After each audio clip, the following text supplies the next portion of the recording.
Good afternoon, everyone, and welcome to the Centre for Aging Better to our webinar on community contributions, which is the second seminar that we're doing in partnership with Public Health England. I'm Patrick Vernon. I'm Associate Director for Connected Communities at the Centre, and we've got a high range of speakers exploring the whole issue of community contributions and volunteering, based on some of the work that we're doing and case studies around in England and also in Scotland as well.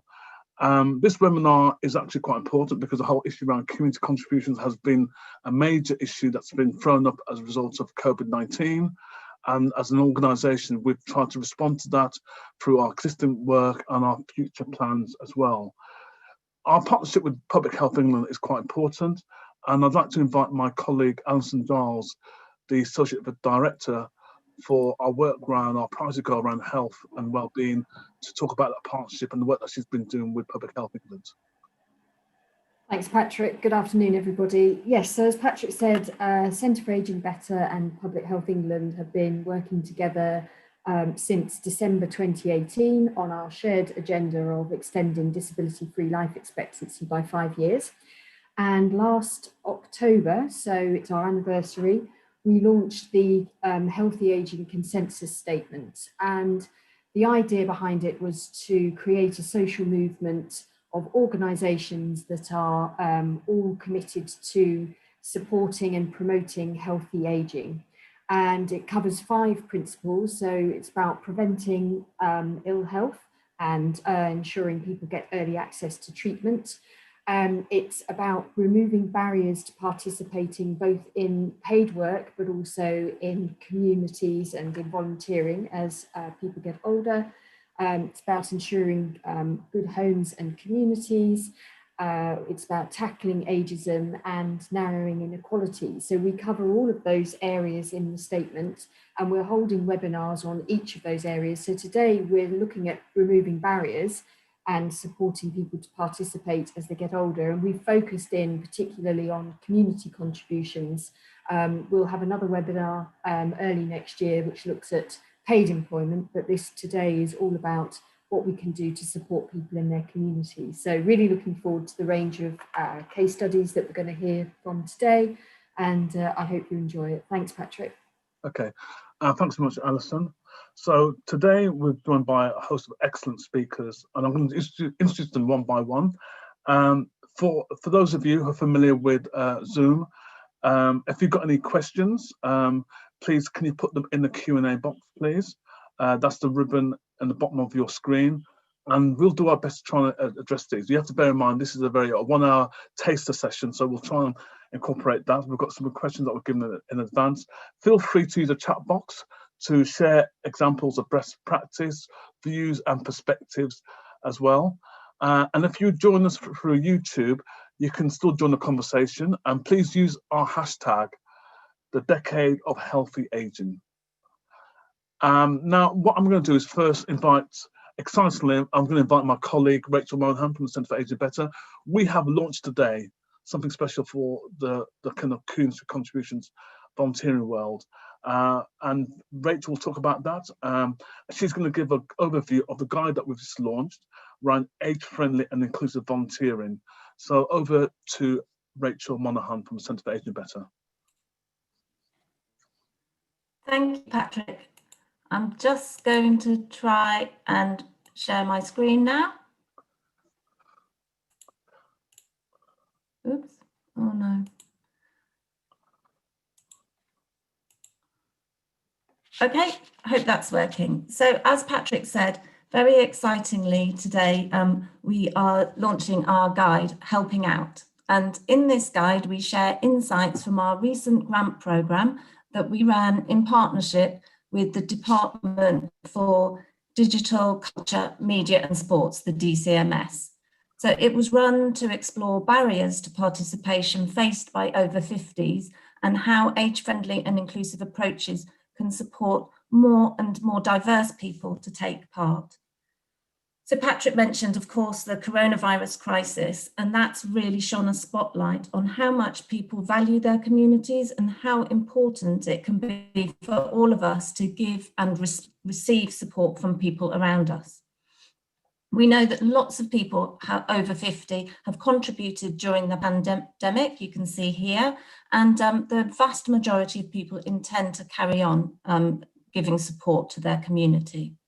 But other people have not been able to keep up their normal roles due to lockdown restrictions or to shielding advice. And this has had a really big impact on the people themselves and also on many organisations who do rely on older volunteers.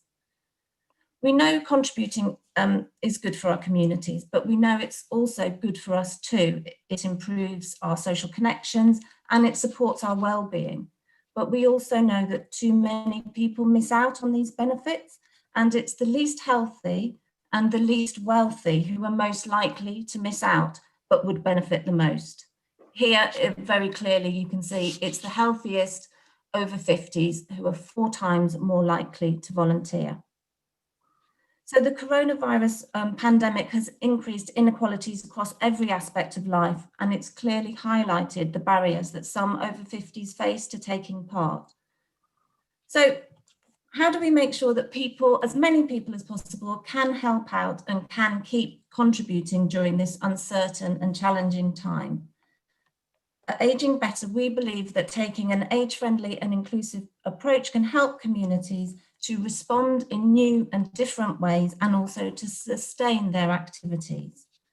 So I want to share a few the suggested actions from our guide, but I want to put them in the context of what one of the projects that we've been supporting has done to respond to the current situation. So in Kent Coast volunteering, there were volunteer drivers who took people to a social club every week. At lockdown, of course, that stopped. And the project coordinator spoke with the drivers and realised that they were really missing the social connections they got from taking people to the club. So they were enrolled, or as many of them as wanted to, were enrolled into the organisation's telephone befriending service. And there they were matched with people where they could be the people who they'd driven before.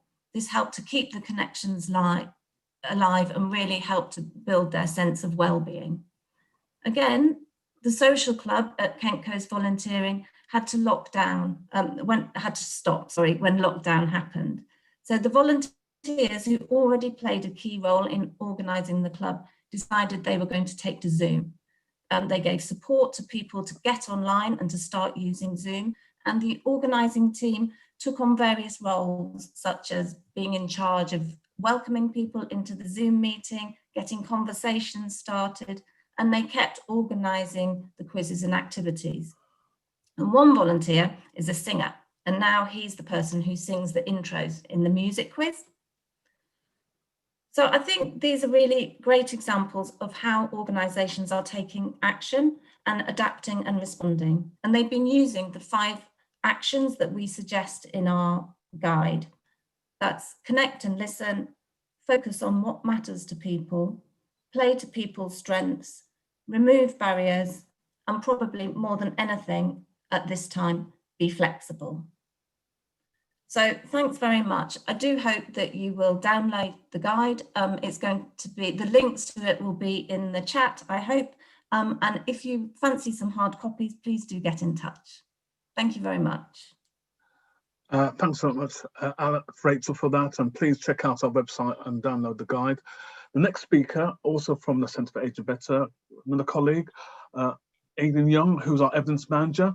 And she's going to share some insights around community contributions around a major piece of research work that we are doing, working with the That Centre. So over to you, Aidan. Thank you very much, Patrick. I too will try and share my slides. Have I done it? Can you see that? Yes, we can see that. Okay, so following on from Rachel, some other really exciting work that we're doing at the Centre for Aging Better. In the middle of this piece of work at the moment, this is a piece of work we've commissioned That Centre to do for us, looking at the experiences of adults across England as far as their homes and their communities are concerned. I'm going to talk about a little bit about communities today. The research comprises 2 surveys. One went out in July, so fresh off the press, and that's what I'm going to talk about today. The second survey will follow up on that in December with a view to looking at change over time. And all of this will be augmented by 30 in-depth qualitative interviews with certain participants, and they are going to be happening very, very soon. So there's lots more to come. This is a representative panel of adults. We had in our sample 3,400 adults, of whom more than 2,000 were aged 50 to 69. That's our age cohort of interest. And so we asked various questions concerning how they felt about living in their communities, their sense of belonging and so forth. Before I go into any depth on this, on what's in this slide, just to say that overall, we know that like 3/4 of all adults feel trusting of their neighbours, and the proportion increases with age. We know that about like 60% of all adults say they have a sense of belonging to their neighbourhood. But just 1 in 5, just 20% of adults would strongly agree that they feel a sense of belonging to their neighbourhood or local area. So maybe those numbers aren't as high as one would hope. NatSen asks a standard question of participants in their surveys about their subjective income, so how they feel they're doing. Do you feel you're living comfortably? Do you feel you're doing all right? Do you feel you're just about getting by, finding it quite difficult or very difficult to get by? And this was a very useful measure by which to sort of split out some of these responses to the data. So here, what we show in this slide is we've got 5 of these questions that people were asked about connectedness. You know, do you agree that you have a good level of contact with others in the local area? Do you know people to say hello to in the local area? Are you aware of local voluntary groups? And so on. So 5 questions. And the slide shows the percentage of people who agreed with each of these according to whether they were living comfortably or finding it difficult to get by. And you can see immediately that on all these measures, we can see that people aged 50 to 69 who are finding it difficult to get by are much less likely than people in this age group who are living comfortably to have a good level of contact, to know people to say hello to be aware of local voluntary groups, etc. Oh, I went the wrong way. And we also see variation according to whether or not people suffered with long-term conditions, whether they had conditions that didn't affect their day-to-day activities, affected them a little or a lot. This slide shows the percentage of people aged 50 to 69 in each of those groups who agree that they feel a sense of belonging. And we see exactly the same trend, whether we're looking at sense of belonging, knowing people to say hello to, feeling trusting of their neighbours. Extraordinarily, whether we're talking about people having long-term conditions or whether they're finding it hard to get by, it looks as if the people who need those connections most in their communities are least likely to have them. Lockdown appears to have increased levels of connection. We know that about half of people say they feel a greater sense of connection and a greater sense of belonging in their neighbourhoods. 2/3 of people say they know more people they can count on. Half of people say they are more aware of local voluntary groups that offer help. But when we split out those responses, according to whether you're living comfortably or finding it difficult to get by, once again, what we find on every measure of connectedness, not only do more of those who are living comfortably feel connected in their neighbourhoods, but more of them have become more connected during the experience of lockdown. We also looked at the things people did to help out others in their communities and their neighbourhoods. These are some of them shown here. And in every age group, at least 60% of people made telephone calls to check on friends and family. More than half of adults helped with shopping for friends or family. But around 1/4 of people across all age groups didn't do any volunteering at all. And whereas almost 1/3 of those who are living comfortably provided help with shopping for neighbours, this dropped to just 16% of those who are finding it difficult to get by. And this slide shows the percentage of people who did these various types of help in their communities according to whether or not they had that sense of belonging. And it's really quite interesting because you can see immediately that for all of these, those who have a sense of belonging to their neighbourhood are much more likely than those who don't to have helped out others in these various ways. And interestingly, that disparity is apparent even when it comes to your own friends and family. Whereas 2/3 of 50 to 69-year-olds who have a sense of belonging in their community made telephone calls to check on friends and family during lockdown, that dropped to a half of people without that sense of belonging. So something very interesting going on there. So we'll be following, that's my last slide. We're going to be looking at some of these phenomena in more depth in our qualitative interviews, in which we're focusing on people, the ones who are struggling to get by, the ones who have long-term conditions, because they are the ones who would appear to be most in need of assistance. And then we're going to follow this up, as I said, in December with another survey. Lots of this data will appear in our upcoming flagship report of State of Ageing 2020. So you can keep an eye out for it there. Thank you very much.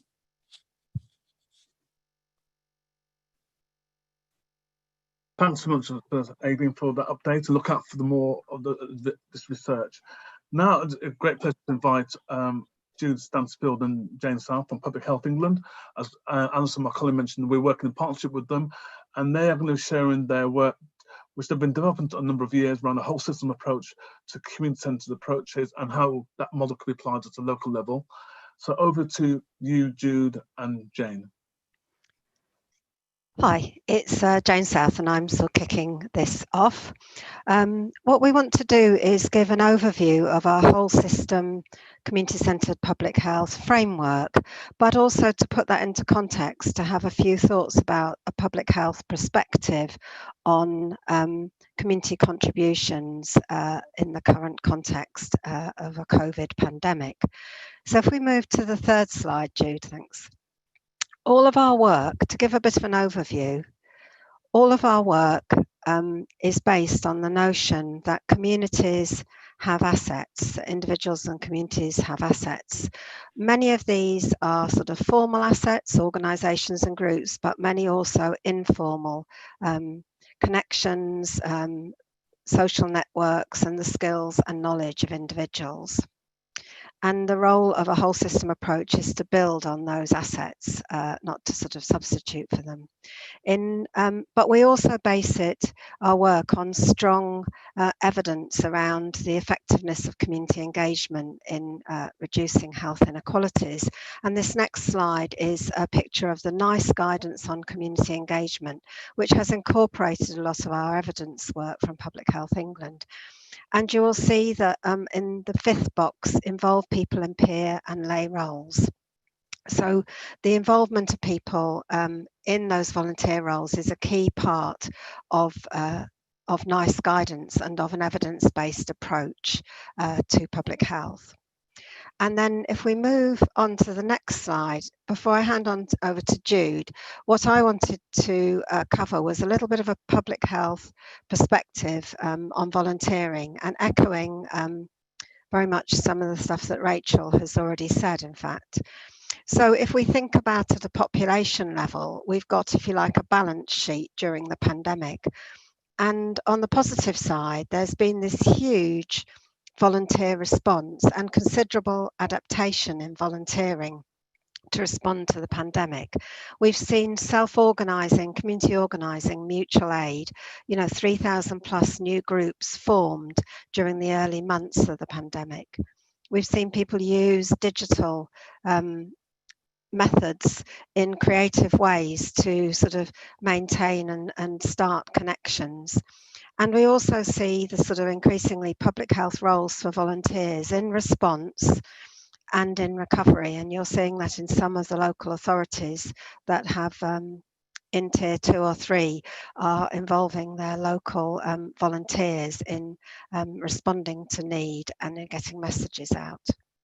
But from a public health point of view, we need to also look at the inequalities. So we've got issues that Rachel alluded to of a volunteer, what we might call churn, but the whole rapid change in this period, and that many people have not been able to volunteer who would have been. There are existing inequalities in volunteering, which are likely, I think, to have been made worse by the pandemic. And of course, much of the volunteering is targeted at high levels of socioeconomic need, the high levels of poverty that, and also sort of isolation and poor mental health that the pandemic has, in a sense, exposed. But there are also other types of exclusion probably that we don't fully understand.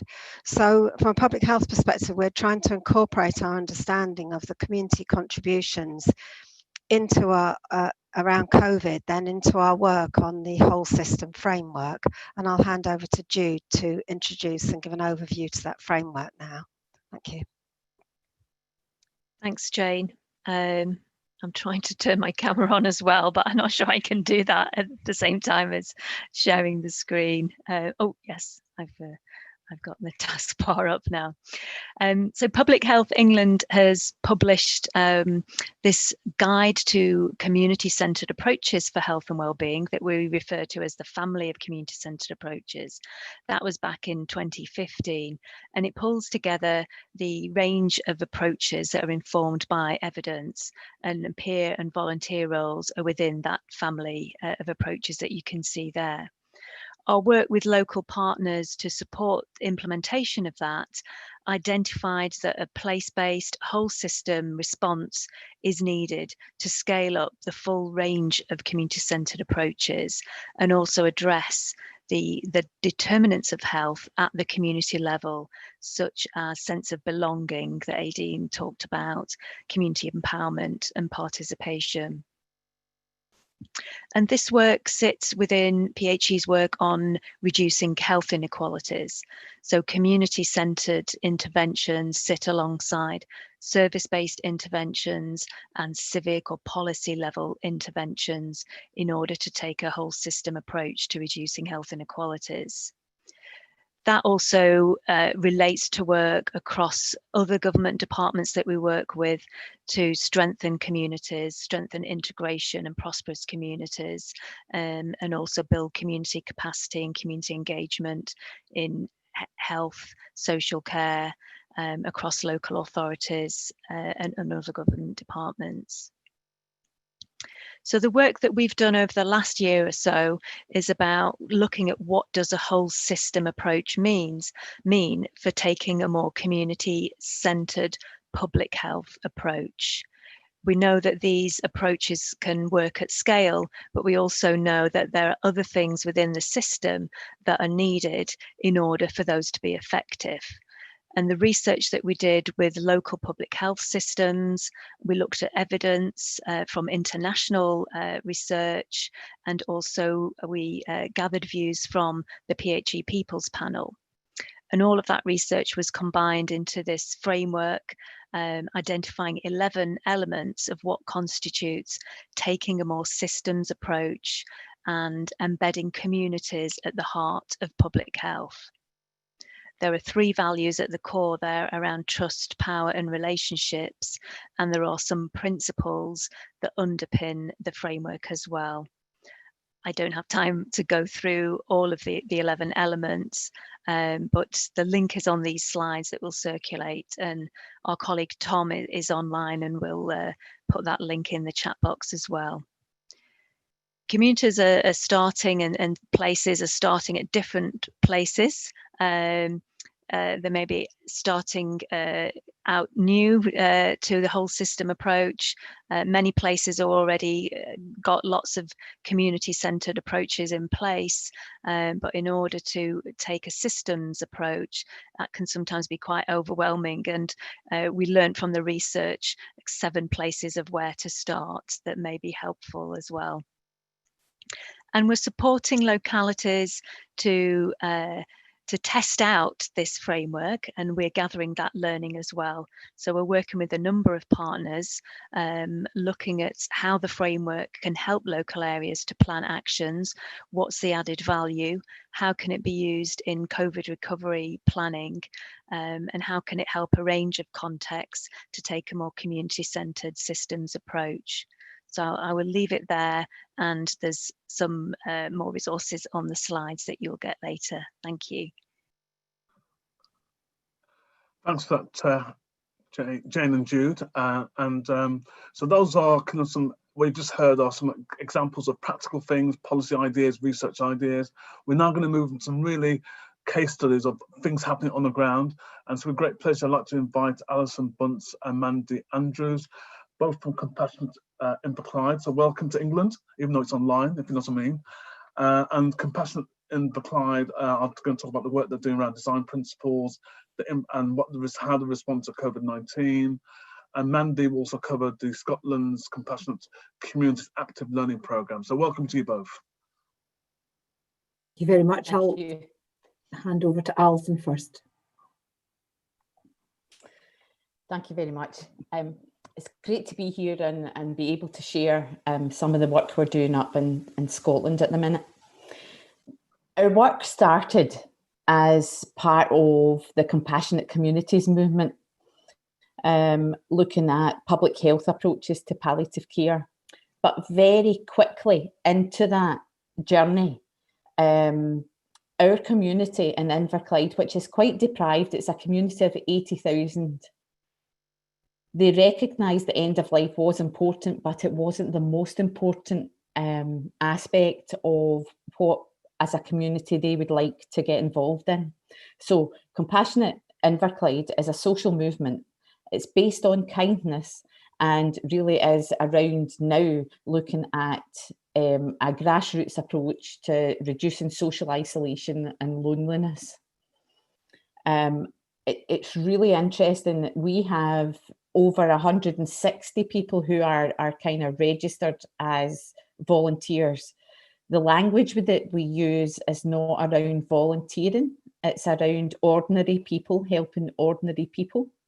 With regards to, we have lots of different programs going on, but it would be companions or helpers or a really informal approach to how our community gets together.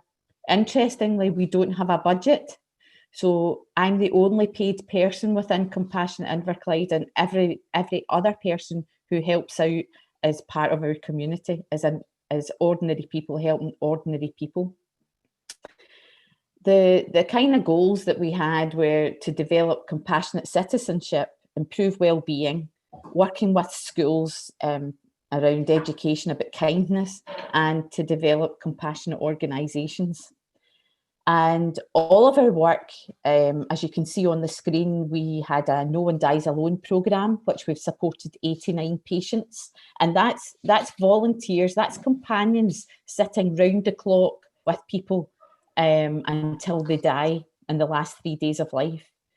We gave out back home boxes, and that's in the hospital. If anyone's going home who lives on their own, then we give out a box, as you can see on the screen.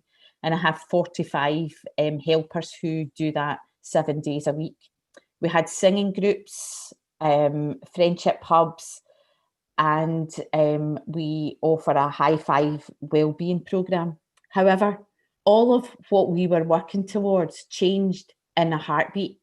Overnight, when coronavirus set in, we had to really think on our feet and think, how do we best now support our community? But because we had the foundations, because the infrastructure was there with our compassionate community, we were able to, overnight, really say the 70 No One Dies Alone volunteers that I have, companions, they were able to then say, I'd like to help with making phone calls into the community, supportive phone calls. We started to collect prescriptions. We gave out toiletries and nightwear to people in the hospital that weren't getting family to visit. And it's all about empowering our community in a sustainable way that doesn't require, it's not about service provision, because this is ordinary people working alongside health professionals and things so that it can be sustainable.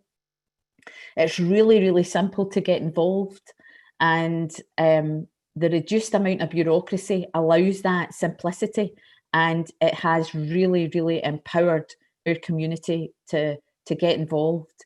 A lot of the people that we are working with in the community are over the age of 50 and donating a lot of their time to making a difference in the community. That is a very, very, very quick snapshot of what we do in Compassionate Inverclyde. There has been an external evaluation that you can have access to. It's 3 very detailed reports, but I'll hand over to Mandy, and Mandy will tell you about our Compassionate Communities Active Learning Set. Thanks very much, Alison, and thank you very much for having me here today. Just to add that Alison's email address is on the slides that will be circulated as well, so don't hesitate to get in touch. So there's such a rich breadth of learning from Compassionate Inverclyde, and through the steering group, they looked at how could we actually maximise and share the learning from this. So with the various partners who you see their logos on the screen there, and through the International Centre for Integrated Care and IFIC Scotland, we brought everybody together and we put a call out across Scotland, but also wider than that as well. So it includes Inverclyde, and we had participants from London as well. Everybody came together pre-COVID for a co-design workshop where we looked at what would be important for you in your context of Compassionate Inverclyde. Alison is very clear when she shares her experience of Compassionate Inverclyde that the way Alison did it is not the blueprint. It's not necessarily a blueprint that you pick up and you take into your community. This is, you can take the learning, but you need to make it relevant to all of to your own context. From our co-design workshop, we developed a programme that was going to be face-to-face, but hey, life has changed since then, and we worked very quickly to adapt that to an online programme. So we meet once a month. I'm not going to go into a huge amount of detail on that, but just to give you a quick flavour, the first session that we started off with was around self-compassion, because we recognised if you're going to put a lot of energy into this, you need to look after yourself as well. We've looked at networks, outcomes, storytelling, importantly volunteering, and sharing all the experiences. Everybody who is participating is bringing their own skills, their own assets, which is absolutely fantastic. After each session, a short flash report is developed, and all the sessions are recorded as well. I've included our website, IFIC Scotland website. Check out the programme on there. There's more details, as well as the Health and Social Care Alliance Scotland website, and my address is there. So thank you very much. More than happy for you to get in touch, and more than happy to collaborate. Thank you, Patrick. Thank you very much for your presentation. And as we move back to England, I'd like to invite Jo Foster Melville from the organisation Henpower. Again, they've been involved in using some of the work connected with Public Health England, and they're going to show what they've done at a local level. So over to you. Thanks, Patrick. Hi, I'll just share my screen there. Can you see that? Is that okay? No, not yet. I'm not sure. Don't know whether Ellie let me back in there or not to share my screen. Okay, we might have to call our IT, our wizard. If you keep talking, and hopefully we'll. We'll get my PowerPoint up there. Hi, anyway. My name is Joss Forrester Melville. I'm from Equal Arts, which is a creative ageing charity based in the northeast of England. We have a 35-year track record of providing creative opportunities for older people. My job is that I manage a project, a very exciting project called Henpower, which was set up about 7 or 8 years ago. Henpower is an inspiring project working with older people, equipping them with the skills and knowledge to become hen keepers in residential and dementia care settings. There we go. Thank you. You got me there? Brilliant. Thanks very much. That's great. Oh, I'm not sure you have. I can't move. There we go. Thank you very much. Are you moving them on there, Ellie? Yes, yes. Don't worry. Just speak and we'll move on. Just say when next. I just kind of need to move with the slide. So if you can move the slide on, that would be great. Thank you. I'll just give you a shout when I need the slide moved on. Yeah, okay. So basically, we encourage older people to have hens in care homes, and the project came about as a result of this gentleman here, Billy, who had dementia, who was in a dementia care setting, was very unsettled. He kept making a run for the door, rattling doors, rattling windows, trying to get out, and repeating female names over and over again. And it was quite disruptive to the other residents and for the care staff, and they didn't really understand this repetitious behaviour. And we were in there working anyway creatively, and we recognised in working closely with the manager that the names that Billy kept repeating over and over again were actually the names of the hens that he'd kept when he was younger. So we chatted with the manager and decided that it actually wasn't problematic at all to get hens for Shaden House. So we bought them 6 hens, got them a hen house. I kept hens anyway, and gave hens to Shaden House. We took them in, Billy opened the box up, and Billy was instantly rested. He was kind of the head hen keeper. He was the one that was in charge and in control. And that was how Hen Power began. The Hen Power egg was hatched. If I can just move on, please.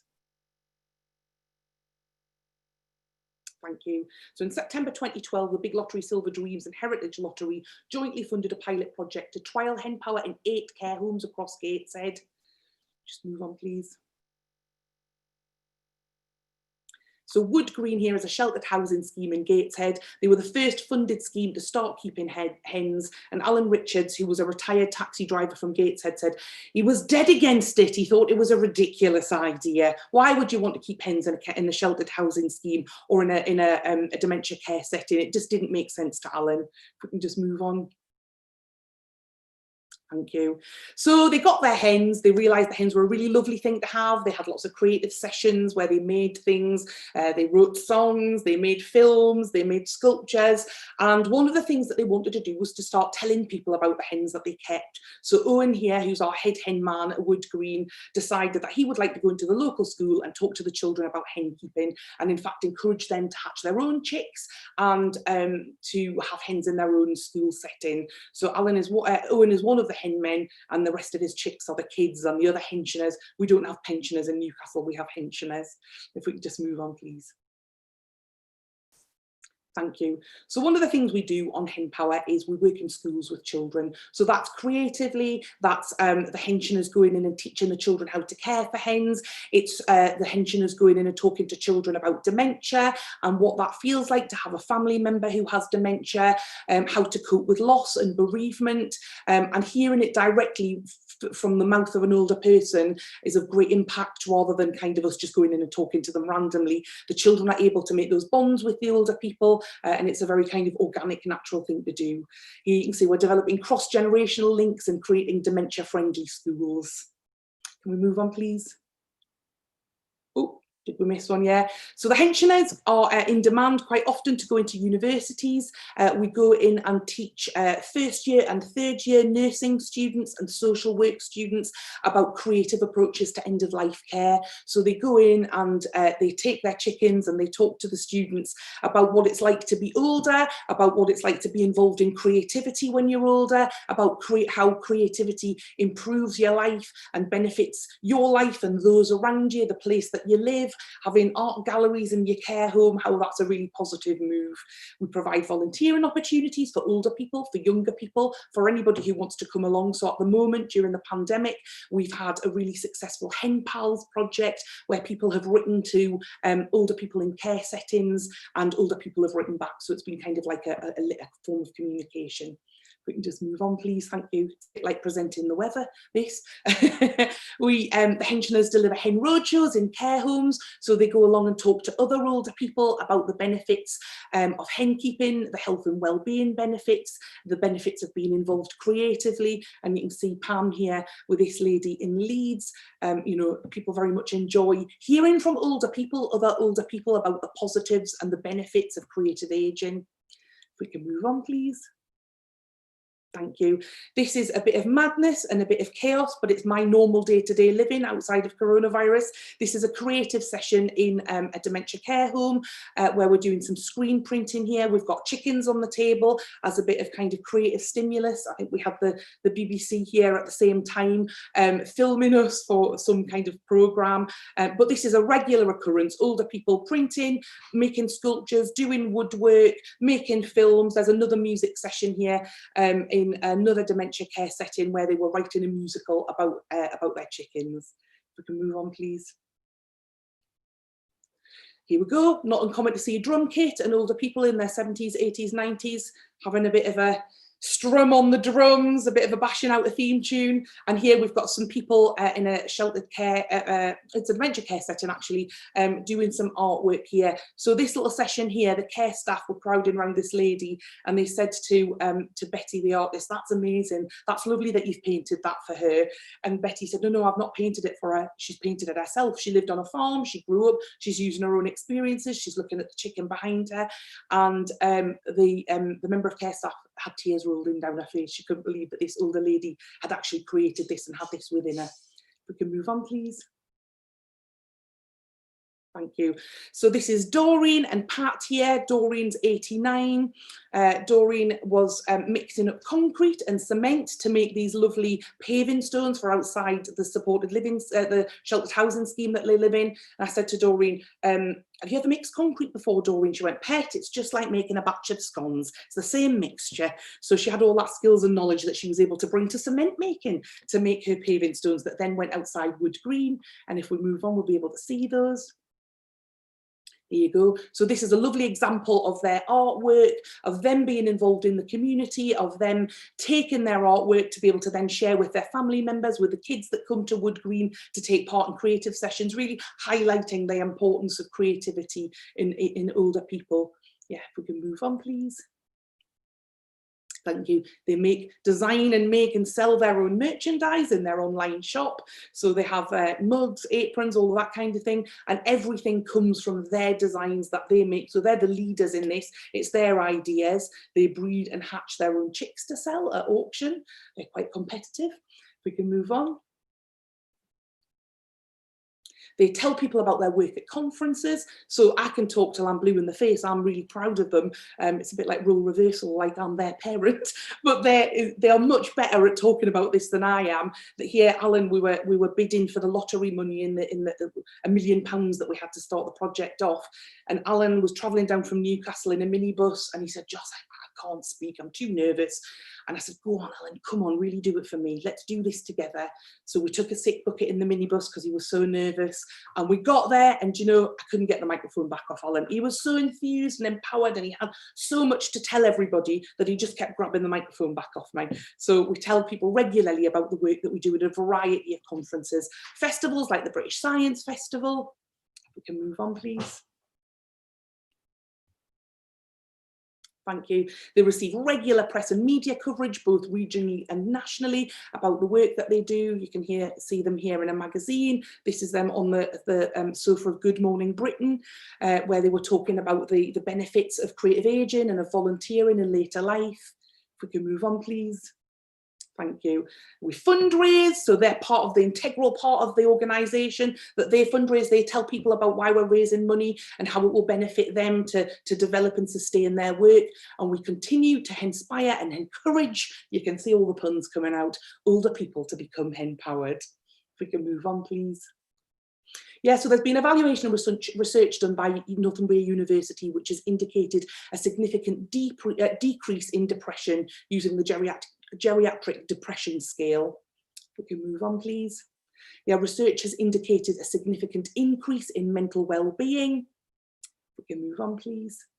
The De Jong-Geerveld loneliness scale indicated reduced loneliness for older men. So obviously, as everybody will know, it's very hard sometimes to reach out to older men. They would prefer not to be involved and engaged. The henkeeping ideas really hit the nail on the head and is a real kind of catalyst for getting older men involved in the project. So that's been really positive. If we could move on, please. Thank you. And this is a great quote from Tommy, who's actually 94. As Tommy says, it's about making friends and getting your new interests. It keeps your mind active. I mean, I don't worry now about when I'm old and going into one of them homes we visit. I know there's things to do that get you involved. It's not all about playing your music and watching the telly. You've got to keep active in your head.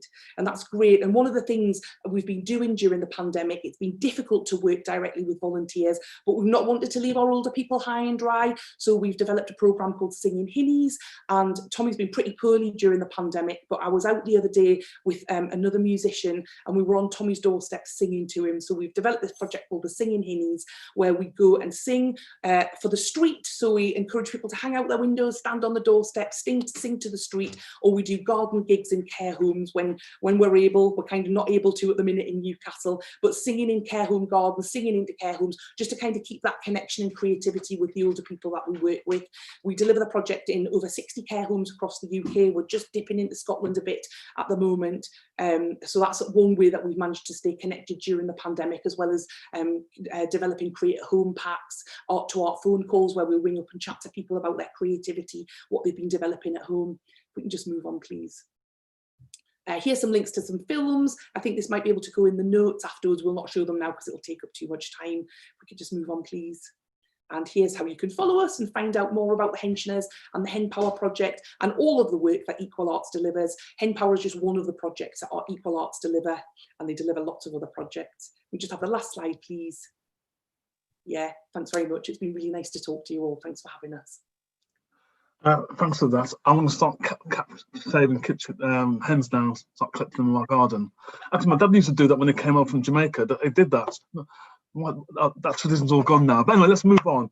The next person I want to invite, with great pleasure, is Kirsty Walker from Brighton, and she represents the organisation called Trust for Developing Communities, and she's going to talk about some of the work they've been doing around supporting older volunteers in the Brighton and Sussex area. Over to you, Kirsty.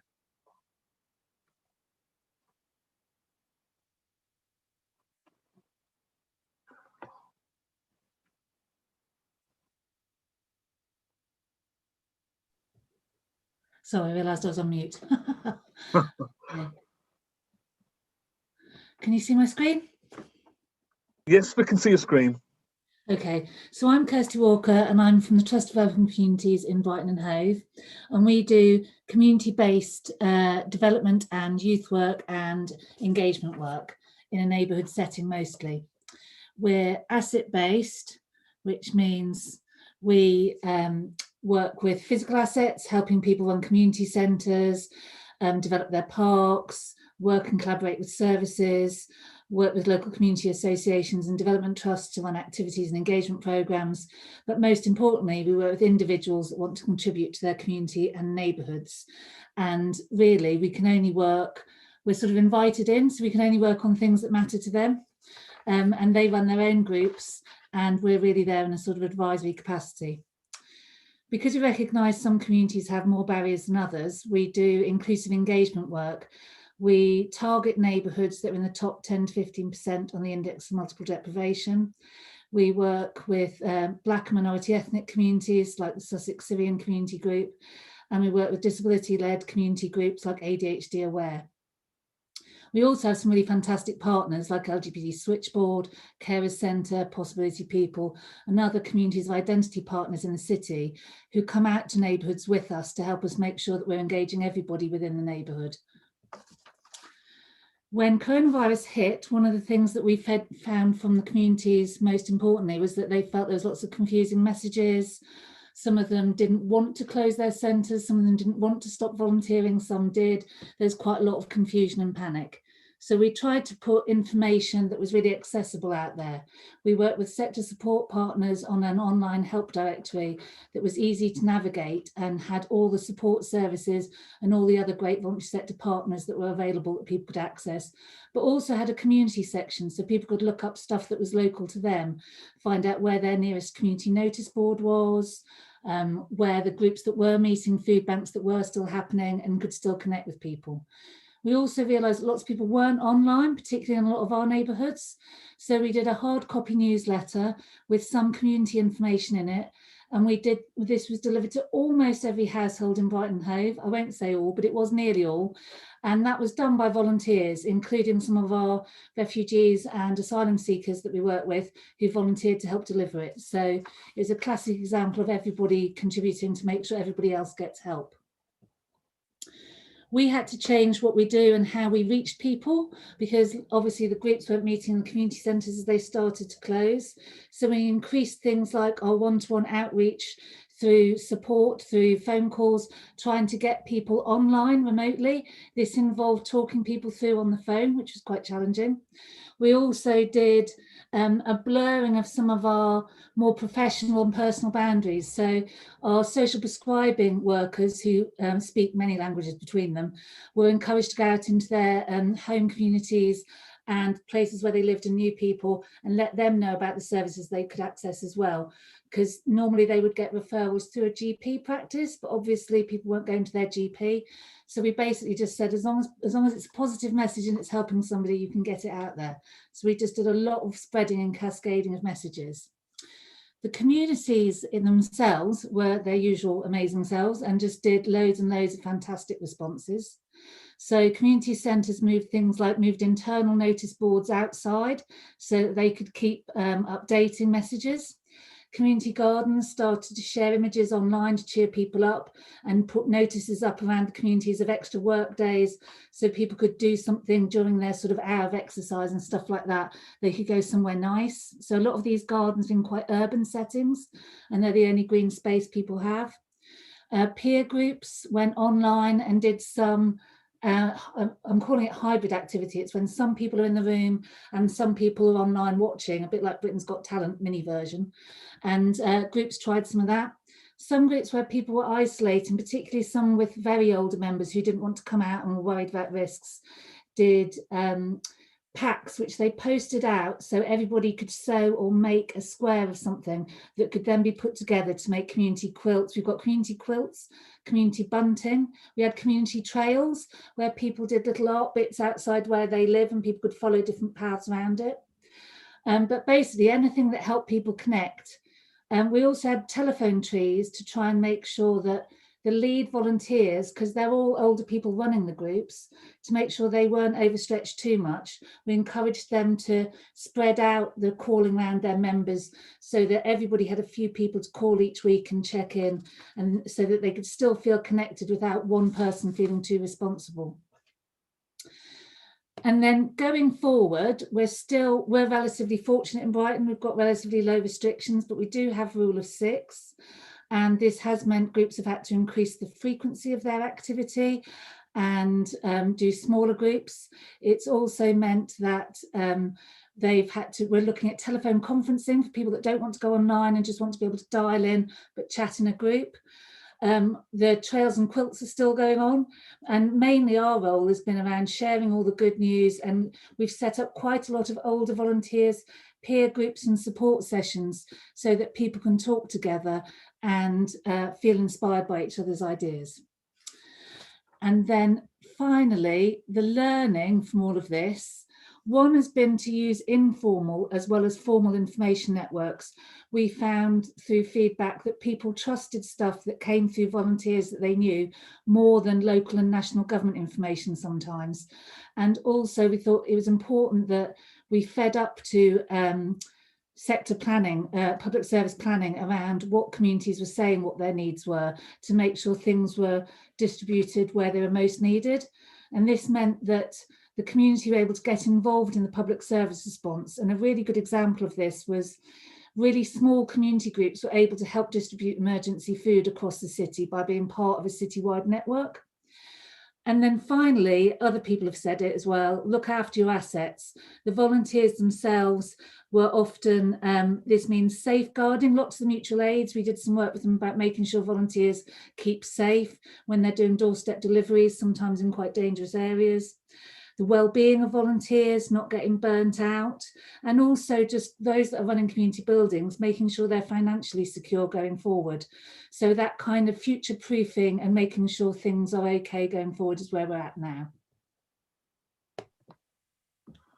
Thanks very much for that, Kirsty, for that whistle-stop tour what's happening in the Brighton area. our next speaker unfortunately can't make it due to tech problems, which means that we've actually got less than 5 minutes. So that was Debbie Anderson from Hastings Volunteer Organisation.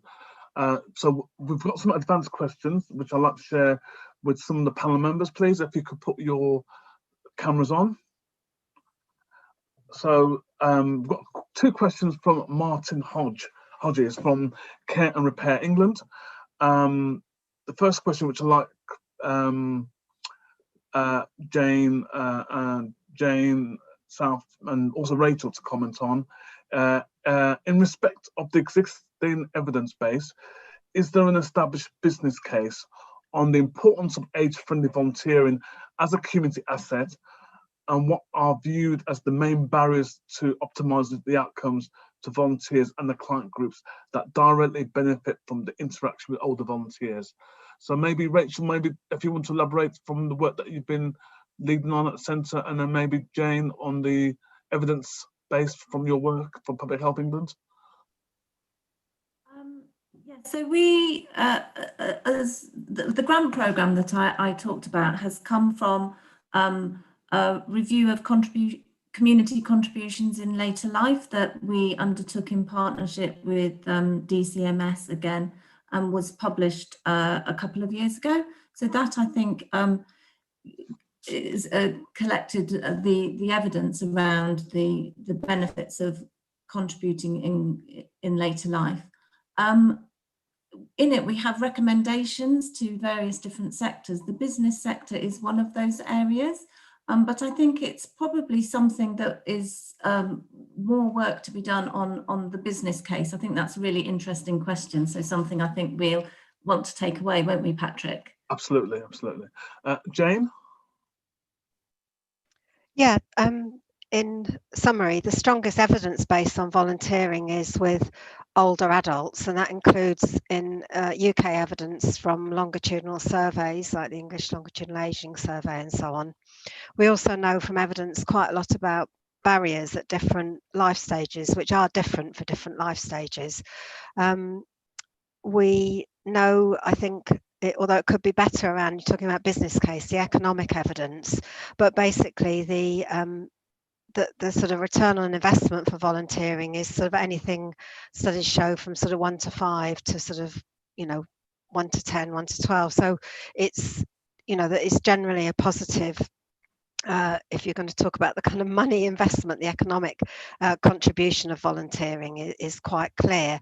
And finally, I think where we probably do need more evidence is on the evidence on interventions that overcome those socio-economic barriers to volunteering and the inequalities to volunteering, particularly for the older age groups.